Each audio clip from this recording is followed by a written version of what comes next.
Assalamu alaikum wa rahmatullahi wa barakatuh. Kabajamtoota fi jaalatamtoota hordoftoota chaanaalii Oro 360. Ashamaa harka fuune kabajamtoota fi jaalatamtoota hordoftoota chaanaalii Oro 360. Guyyaa har'aa sagantaa barnoota guddaa qabu kan namni cuftuu beekuu qabu, kan namni cuftuu hordofuu fi irraa waa hubatuu qabu, kan namni cuftuu hojiitti hiikuu qabu tokko qabadhee isiniif dhufe. Sagantaan kiyya akka guyyaa har'aa mata dureen isaa afaan keenyaan yoo isinitti himee baqattummaa jedha. Afaan biraatiin, afaan Ingiliffaatiin yoo isinii himee rifuujii jedha. Afaan biraa, afaan Amaaraa yoo itti isinii daree siddiitanyaa jedha. Egaa akkuma maqaa isinii himee maqaan isaatu fokkata. Baqattummaa jechuun maqaa fokkata, maqaa baay'ee nama jibbisiisu. Haa ta'uyyuu malee garuu namni jaalatee biyya isaa irraa baqatuu fi kan itti tolee biyya ormaa jiraachuuf deemu muraasa. Tokko ammoo rakkina jireenyaatiif jedhee, tokko ammoo rakkina lubbuu isaatiin jiraachuu waan barbaaduuf rakkina lubbuu ofii hambifachuuf jecha biyya isaa biyya dhalootaa irraa baha. Eega biyya dhalootaa isaa irraa bahee ammootu yeroo jalqabaatiif yeroo daangaa biyya isaa qaxxaamuree keessaa achi bahu imimmaan xuruuratuu jalqaba. Maaliif firaa fi aaliin isaa, maatii fi obboleeyyaniif abbaan isaa, gosti isaatii fi biyyiti isaa namni garaa isaan booressine hin jiru yoo ka maraate ta'e malee. Garuu maraatuun eega biyyaa bahee booda carraa osoo hin taane dirqamaanillee dhufuu dandeetti. Hordoftoota kiyya, sagantaan kun kalaaftuu bira taran waan hin taaneef hanga dhuma sagantaa kanaatti akka hordoftan kabajaan isin affeeraa. Mata duree baqattummaa jedhurraa kaasee daangaa biyya ofii qaxxaamuruu irraan isin gahee jira. Egaa akkuma isiniin jedhee yeroo biyya ofii irraa bahu san daangaa qaxxaamuruu garaan isa badee booyaa. Erga jalqabee biyya namaa seenuuf ammootu namni kun seera qabeessa waan hin taaneef waan baqataa jiruuf yookiin carra qabeessa ta'ee paaspoortii dhawatee kan biyyaa bahu yoo hin ta'in harka isaa qullaa biyya ofii qaxxaamuranii keessaa bahuun waan baay'ee ulfaataa fi baay'ee dararaa hedduuf nama saaxilu. Yeroo jalqabaatiif biyya tantee keessaa baatee biyya ollaa yoo seentu yookaan biyya fagootu yoo seentu afaan biyya sanii beekuu dhabuu malta. Akkuma beekamu yeroo ammaa kana namni cuftinuu ismaartifoonii yookaan telefoona garagaraa ni qaba.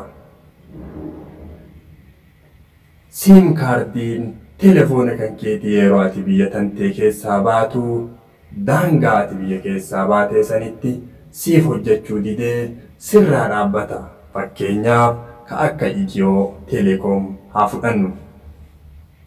Eega siim kaardii yeroo san jijjiirachuu ni dandeetta gara biyyatti baqattee sanirra.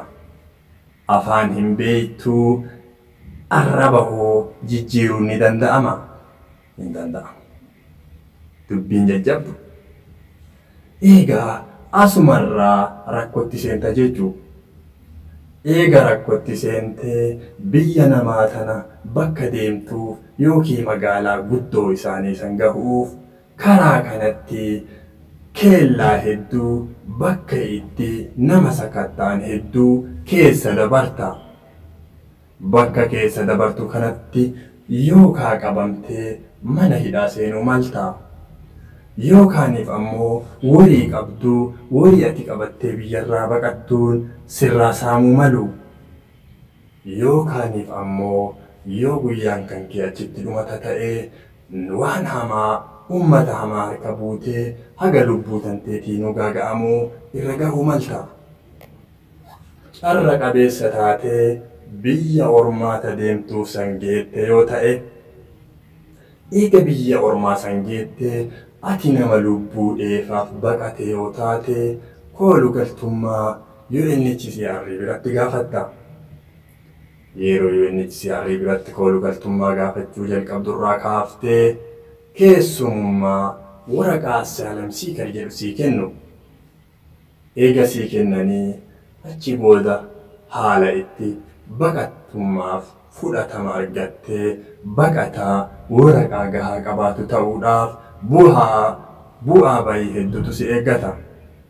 Bu'aa bayii kana keessatti wanti lakkoofne amma fixuu hin dandeenye as keessatti argamu.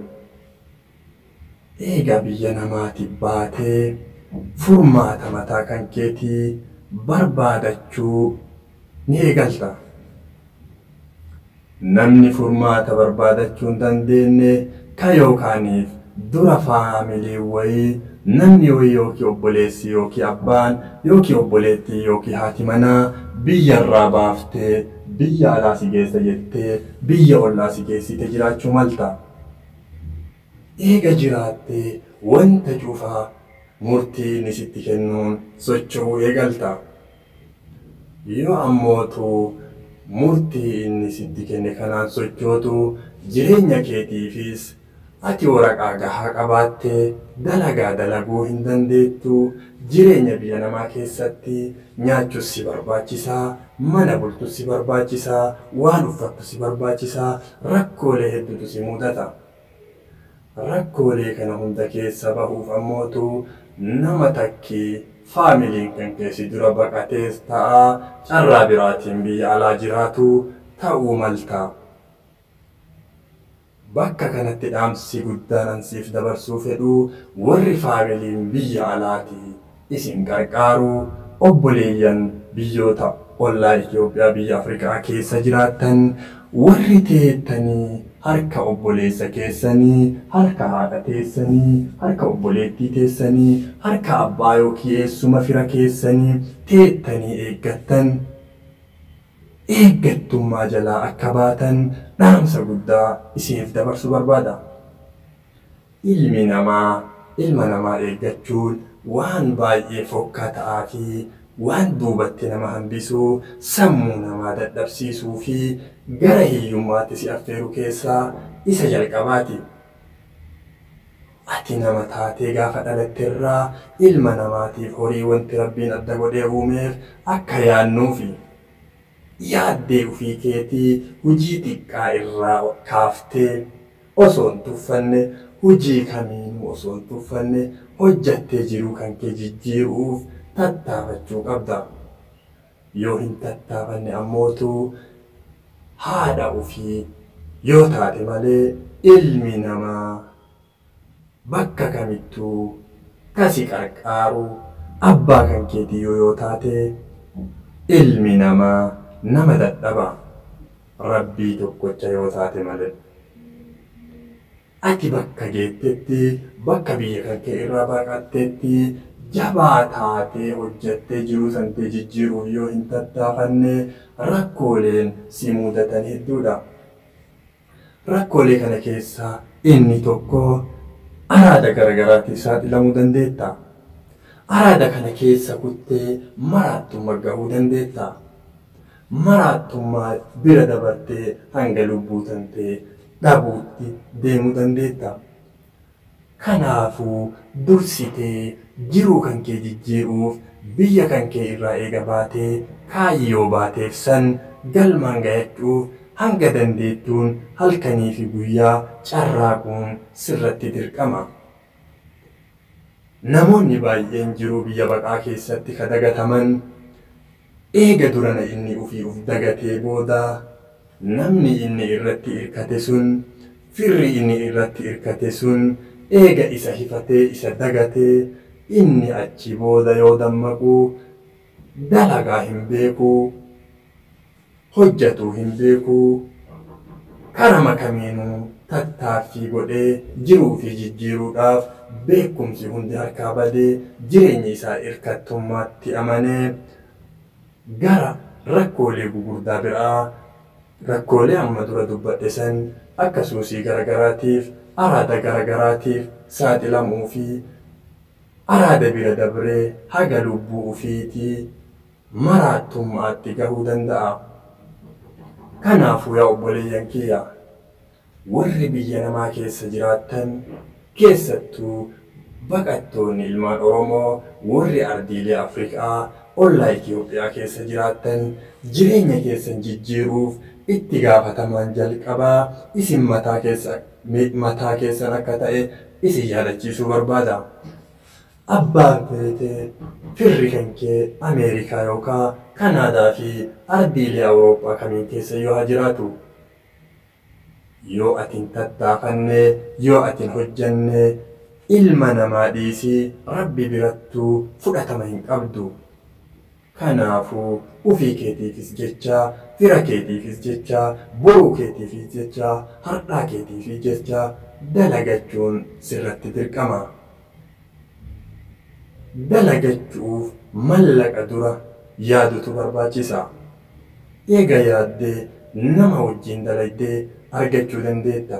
Kophaa kee dalaydee argachuu dandeetta. Kanaafuu sammuu ofii qopheessuun isa jalqabaati. Dhaamsi kiyya inni dhumaa kana hunda bira gahuun dura yoo dandeette biyya tantee irraa osoo hin baqanne biyya tantee irratti furmaata barbaadachuutu qabxii duraati. Biyya namaa dhaqxee duroomus dandeetta, hiyyoomus dandeetta. Rakkooleen hedduu nama tuttuqe sun akkuma jiran jiruu bal'inattis bahuu dandeetta. Eega jiruu bal'inattis baatee duroomtee warii qabaattee biyya namaa keessatti saamamus ajjeefamus wanti garagaraa sirra gahuu osoo hin shakkin biyya tantee keessaa bahuu qabaatta. Biyya tantee keessaa bahuu dura ammootu biyyiti namaa akka biyya tantee hin taane beekuu qabaatta. Warri biyya namaatis bahee carraa guddaa argatee yookaan duroomee wantoota garagaraa barnootaan sadarkaa guddaa irra gahee akkuma hedduun jiru warri biyyaa bahee biyya namaa keessatti osoo dhama'uu, osoo deemuu biyya ofiitti dudda galee qalbii isaa dhabee lubbuu isaatis dhabee dhabamee biyya isaatiifis bahee ofii isaatiif maatii isaatiifis bahee hedduudha. Biyya namaa dhaquun nama dhibuu, galuun nama dhibaa akkuma artistiin keenya Hacaaluu Hundeessaa jedhee biyya namaa dhaquuf dura waan dhadhuufii fi akka itti dhadhuu beekuun sirratti dirqama. Kanaafuu yaa obboleeyyan kiyya, tokkoffaa biyya keessan irraa hin baqatinaa. Biyya irraa yoo baqattan, biyya itti baqattan san keessatti kabajaa fi naamusa gaariin ilma namaa kamiin wajjiinuu jiraachuuf carraaqattee of jijjiiruuf sammuu tanteetis qopheessitee ofiifis maatii keetiifis biyya keetiifis nama bu'aa qabu ta'uu dandeetta. Akkasumas dhaamsi tokko ka osoo isin hin dhaamne isin bira dabruun barbaanne warri biyyaa baatanii biyya baqaa keessa jirtan yoo jiruu xiqqoo wayii qabaattan keessattuu ilmaan dhiiraa dargaggeessi yeroo teessan hin gubinaa. Obboleettii teessan tam akka keessan biyyarraa baqattee obboleettii gaarii barbaadadhaa, fuudhaa, maatiillee horaa. Rabbitu isiniif guddisaa. Rizqi min indallaahi. Akka amantaa keenyaatti Rabbiin gaafa ilmee takka uumu rizqii waliin uumaa. Kanaafuu yeroo keessan jiruu baqaa keessatti guddan booda itti gaabbitanii biyya alaa dhaqee Ameerikaa dhaqee fuudha hin jedhinii, Kanaadaa dhaqee fuudhaa akkas ta'a hin jedhinii. bakkuma jirtutti sadarkaa irra jirtutti tama sadarkaa kan kee irra jirtu wayii karaa halaaliin osoo badiilee fi zinaa garagaraa keessa olii gadi hin deemne bultii ijaaradhu. Rabbiin yoo ilmaan illee sii kenne ilmaan illee rizqii wajji dhalatti ni duroomtaa, jiruun tee ni jijjiiramtii. Waan tokkolleen sodaatina, rabbii keessan sodaadhaa. Karaa sunnaa Nabi Muhammad jala deemaatiin akka jabaattan dhaamsa kiyya ganamumaan goolabaa isin jaaladhaa. Wassalaamu alaikum wa rahmatullaahi wa barakaatuh.